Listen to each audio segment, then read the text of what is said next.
Do you see organizations moving towards this skills approach, or wanting to move towards a skills approach, even in the businesses you operate?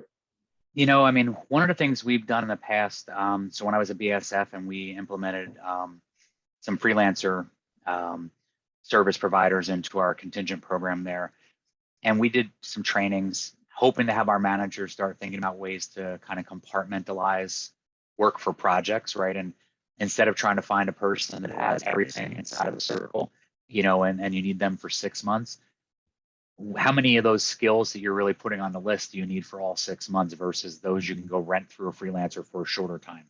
And I think companies have been doing this in some areas for a long time, but we've not really brought it into the areas. And one of the things we were also hoping to teach our managers was to go rent that freelancer and upskill the rest of the workforce that's either working on side of them or reporting to them, even if you bring in an interim leader.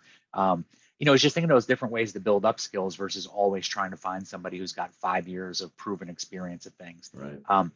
I think some companies are ahead of that curve, right? But I think a lot of us are still lagging.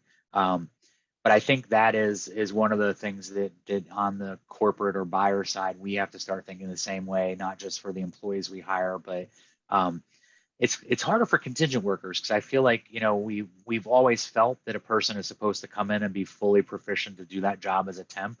But like I can tell you at BASF, we had so many safety trainings that they had to do to be compliant in our environment, right? So they couldn't come in already knowing those. So there was a ramp up period there.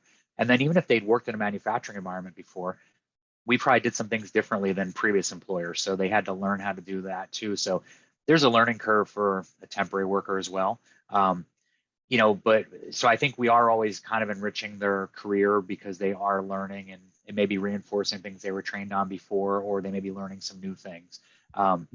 But that was all done from more of a compliance with safety perspective versus an enriching of the worker perspective. I think we probably have to get to that enriching of the worker too. I mean, we're not going to spend tens of thousands of dollars training everybody who works for us, because no company can afford that. But can you find some efficient, cost-effective libraries that can help people skill up? And then we can start looking for people who have 75% of the needs, and we know they can upskill on the 25% quickly. Yeah, that's a great point. Is there anything the solution provider ecosystem can do to help organizations like yours take those steps? I think, yeah, the hard part is we always ask them for the needle in a haystack that has 100%, right? And our managers are looking for that too. So I think even if we try to preach that internally, when somebody needs a temp worker, first of all, they needed them 3 weeks ago, usually by the time the work order comes out. So they're already behind schedule. And they want somebody who can just come in and do the work. But that's the funny part, because you hire full-timers and plan on doing some training and development and letting them ramp up. But you expect temps to come in, sometimes making less money, and be able to hit the ground running that day, right? So I think the expectations are a bit off. So I think managing that expectation, I think being honest with us when a manager is asking for a laundry list of skills that not one person is normally going to have all of them together. I think it's got to be a partnership though too, and I think that's where having, HR and TA involved in the contingent workforce program at some point helps with that pivot, right? Of getting a manager to understand you're asking for the Holy Grail, and you either can't afford them or the Holy Grail is not available right now. So what can you compromise on, right? And what can we train or skill up on? I think the hard part is, sorry, Jeff, but the one thing I was going to say, the hard part is because there's always such an immediate need for the temp.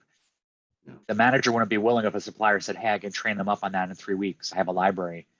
The manager's going to say, no, keep looking for somebody who already has it, right? And that's going to take 6 weeks, but the manager's not going to say, yes, let's let them train, right? So it's a mindset shift.